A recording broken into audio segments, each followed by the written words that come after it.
First of all, you look at the overall cost of the DIGI Challenge for Change is basically looking at problems that Malaysians are already facing.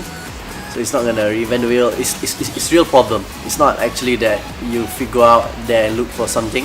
It's really like what is an everyday life problem. It's just a matter of like DIGI providing the platform for the Malaysian public to come, and we're going to develop something of it, a solution for all these problems.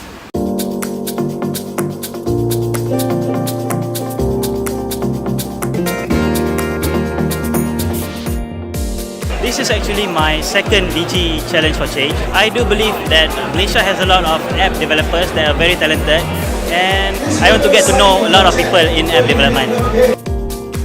I think IdeaJam, it's a very different and innovative way of fleshing out ideas. It's almost like crowdsourcing, right? So I think it's interesting because you crowdsource ideas and you're crowdsourcing feedback. I think it's fun. I like the way they gave out checkbooks to all the judges and mentors, and people come and pitch to you, right? It added an element of fun into it other than just boring pitch an idea and then get some feedback and go back. They've actually definitely built on what they did last year, and it's very fun. I'll definitely want to come back again.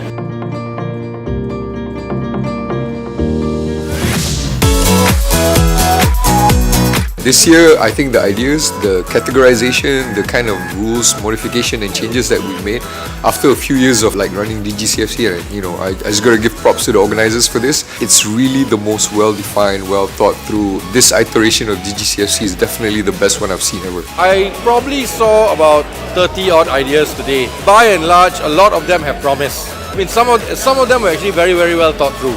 They thought through every angle, the business angle, who's going to use the app, how to even promote the app. So that's a very well thought out idea. The guys who are coming up with the ideas start thinking how they can improve on those ideas. There's a lot of ideas which are relevant to Malaysians. I can see if from this idea, it can be a very interesting apps that will appear from it. I think we've seen a huge variety of ideas that have come in. I've seen some ideas which utilize gamification, some which utilize social networking, some which utilize directory listing.